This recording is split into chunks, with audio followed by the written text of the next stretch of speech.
Yes, Commissioner? You want to know about natural hollow spaces in the Earth. Got it. To the lab.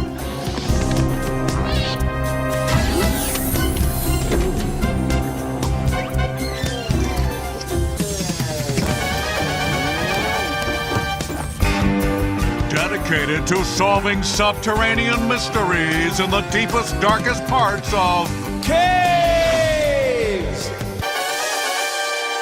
Bill Nye the Science Guy. Bill Nye the Science Guy. Bill Nye the Science Guy. Science rules. Bill Nye the Science Guy. Inertia is a property of matter. Bill Nye the Science Guy. T minus 7 seconds. Bill Nye the Science Guy. Brought to you by Stalactite Interior Designs. Fine crafts for your home, lovingly created the old-fashioned way. One drip at a time. We live where we can see. We live where the sun shines. But there are places all over the world where there's hardly any sunshine at all. They're not up where we live. No, they're deep, deep in the earth. They're caves. There are all kinds of caves with all kinds of living things in them. Caves form wherever material, or rock or ice, gets carried away from an underground space stiff enough to support a roof. So, there are caves under ice, caves underwater, and caves underground. Caves can be almost anywhere. Take a look at this. It's our underground cave formation simulation model of science. Everywhere we go on the Earth's surface, there are rocks, layers of rocks. Now, some parts of the Earth used to be underwater. They used to be part of the ocean. So now we find places where there are layers of rocks made of ancient seashells. It's chalky rock, limestone. So let's say this layer of sugar is a layer of white, chalky rock, limestone.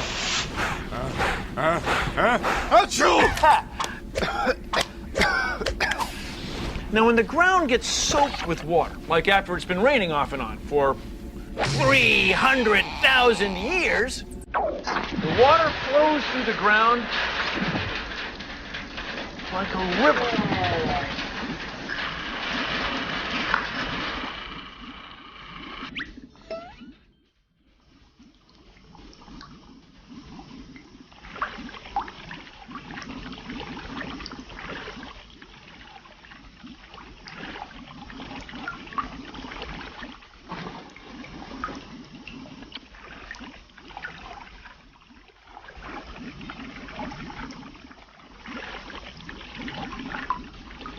Chalky limestone dissolves slowly, and we get a cavern, a cave.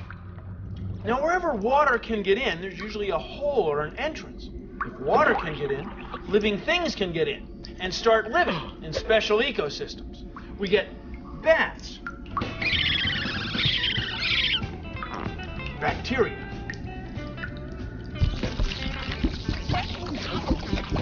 fungi, spiders and insects, fish and amphibians that we don't see living anywhere else. See, stuff that lives down here doesn't need light. And with all that rock and dirt for a roof, caves are insulated. The temperature stays about the same all year round. Caves are wild. They're cool. Well, they're constant, really. That's what makes them so fascinating. Things in caves change so slowly that if you made a footprint, it could be there for 200,000 years. That's why I find this part of the lab so fascinating.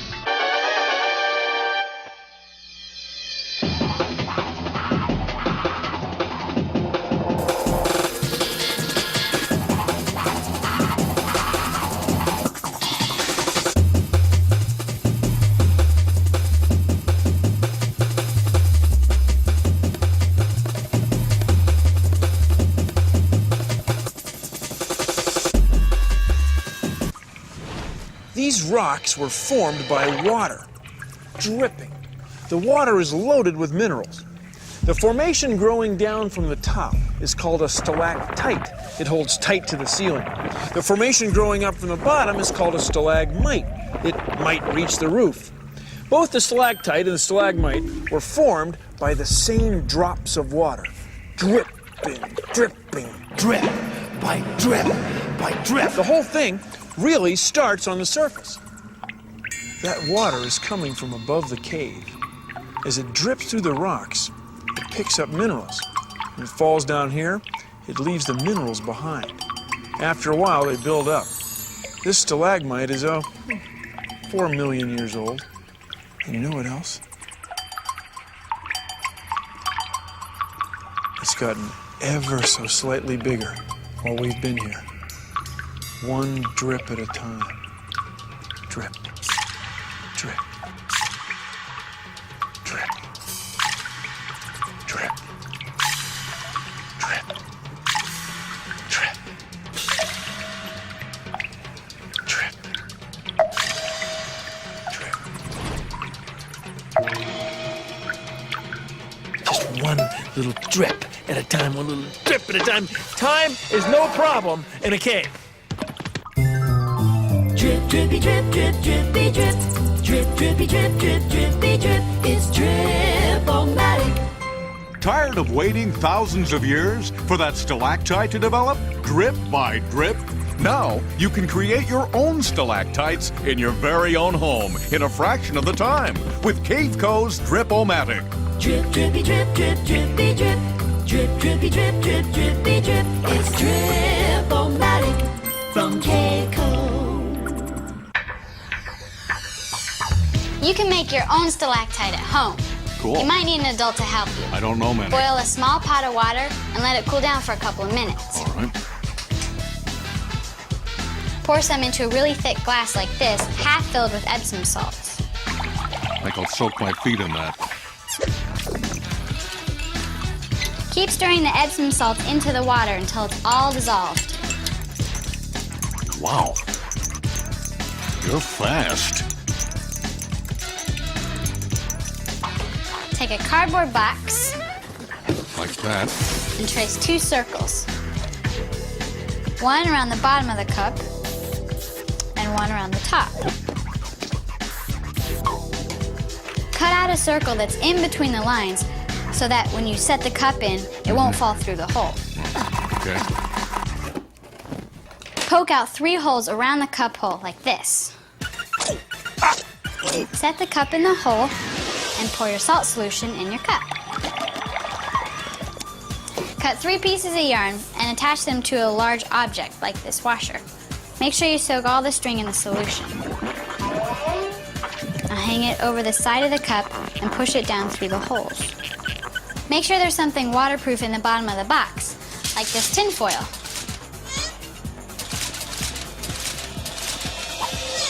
You'll have to watch your experiment for a few days. Every day the salt water will run out of the cup through the string. The water evaporates, but the salt stays put, forming your stalactite.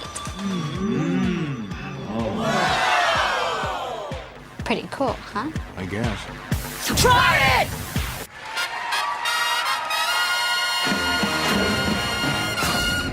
From the home office in Carlsbad, New Mexico, I now hold in my hand tonight's top 10 list. The top 10 things overheard in the cave. Number 10, drip, drip, drip. Who left the water running? Number 9, I may be blind as a bat. Wait a minute, I am a bat. They're all different kinds of caves, but they're not all underground. This is a cave. It's a lava tube. A lava tube! Well, yeah, it's underwater. This is a cave. It's under ice. It's an ice cave. It was formed by this stream. Ice caves form in glaciers, slowly moving rivers of solid ice. And under them, and they usually have a stream flowing through them, the warmth of the flowing liquid water melts a tube in the glacier, and we get a cave, an ice cave. They're cold. Ice. Some caves are formed by fire. Hot lava. When a volcano erupts, hot molten rock, lava, flows out of it. Sometimes while the lava is flowing, the surface cools to form a roof, while the lava flows underneath. Eventually, when the lava stops flowing and drains away, we end up with a tube, a lava tube, a cave formed by fire. Lava, hot, ice, cold, hot, cold, caves,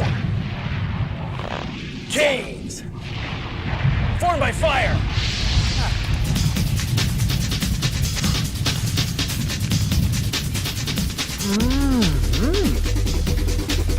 Science!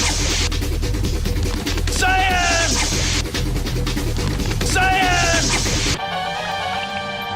You are watching Cave TV, the best underground broadcaster in the dark.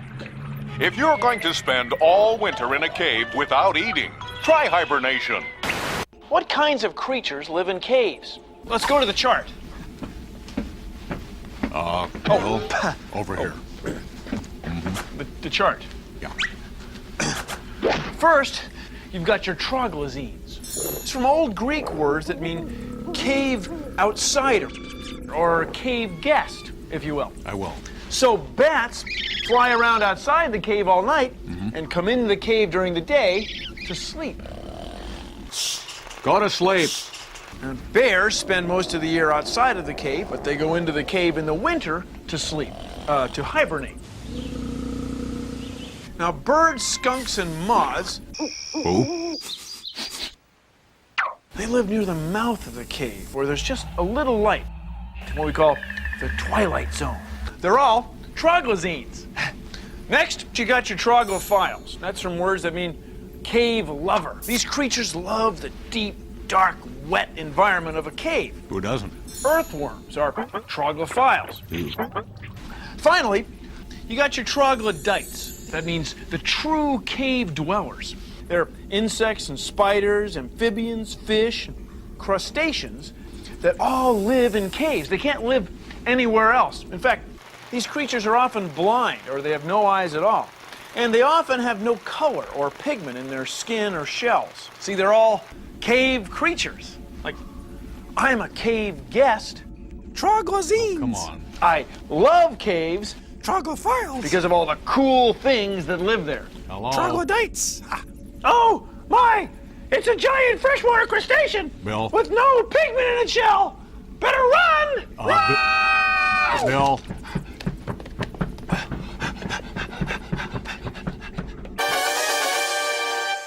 No eyes, no problem. I will be just fine. My ears and my nose, they will be my guide. You see, kids, a long, long time ago, some fish found their way into a cave and probably got trapped there. Now, the ones with the best senses of smell, touch, and hearing survived and passed their genes on. They're best equipped to deal with it because they can't see. So after millions of years of evolution, they became blind cave fish. Do you hear me? Blind cave fish.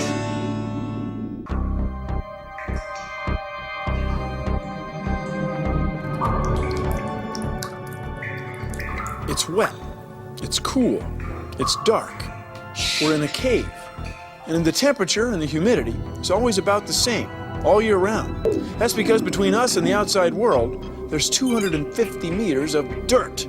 Meters and meters, football fields of earth. It's a good insulator, so the temperature and the humidity is nice and even all year round. That's why animals like to come in here to hibernate. It's comfortable. You never know what you're going to meet in a cave.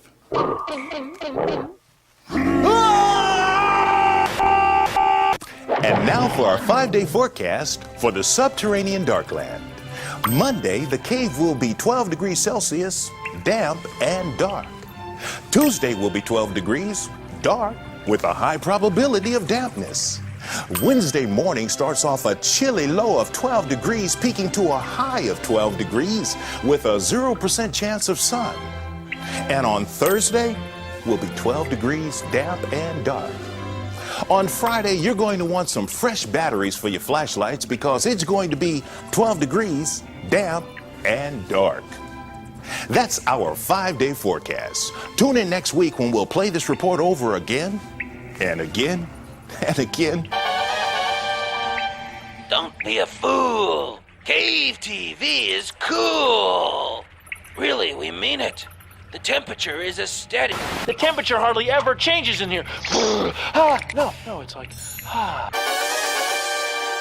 Caves are natural hollow spaces in the earth. Some are on rocks, some are on ice, and some are underwater. But almost all of them are really dark. Which isn't so bad, because then I don't have to look at your ugly face. Hey, who you calling ugly? No, who you calling ugly? You. Man. Deep in a cave, there's no sunshine. So how can anything live down there? Well, please consider the following. See those birds? Well, they're not birds. They're bats. They live in the cave, and they come up on the surface at night to look for food. We say they're nocturnal. That means going about your business at night. And their business is eating, mostly. 500,000 bats, tons of insects every night. It's all-you-can-eat insect night above the Chihuahuan Desert.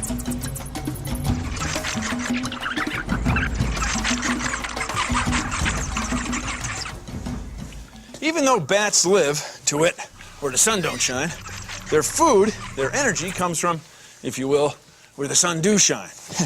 See, their food passes through their bodies, and the bat droppings, what we call bat guano, ends up all over the floor of the cave. Now, for some organisms, this stuff is fuel. It's bacterial breakfast, fungus food. See, those organisms feed on the organic material, the stuff from the organisms, the insects, that the bats have eaten. And then other living things feed on the bacteria and fungus, things like cave insects, or maybe even amphibians and fish. Bats go out there, sometimes at 100 kilometers an hour. They eat a few tons of insects every night, and they bring that organic material down here. And that allows you, the fungus, the bacterium, that allows you to party. That allows you to have your place in the cave ecosystem. It's a whole ecosystem that starts with the bat guano. So even though bats are active flying at night, they get their energy from up there. Energy. They get their energy from up here, where the sun shines all day. Energy. And they carry that energy deep into the darkness. Down into the darkness. Deep into the darkness. Down into the darkness. They bring life to the cave. They're busy. Busy as bats. Thank you for joining me on Consider the Following. Number 3. That's good guano. Number 2, hey, you Ozark blind salamander, you may not have eyes, gills, or pigment, but you sure got spunk. And the number 1 thing overheard in the cave. I love your cave painting. Is that an og? Huh?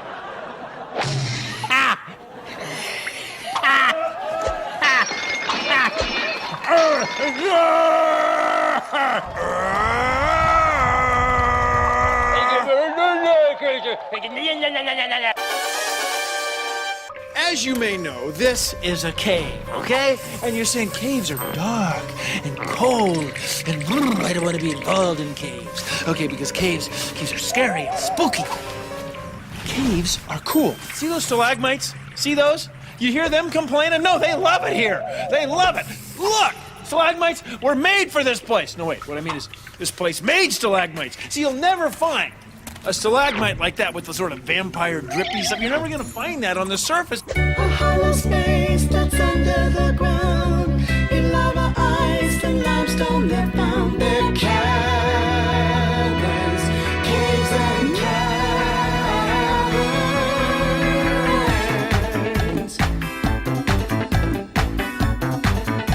Caves and caverns. Caves and caverns. It's a cave thing, yeah, yeah. Different ways of forming now.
Well, that's our show. Thanks for watching.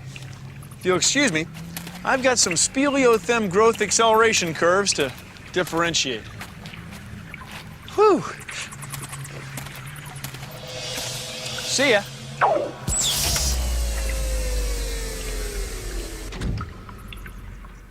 Produced in association with the National Science Foundation. Wonder where this one leads. Sometimes the flow of the lava is Yeah, I was trying to shake the snow off my.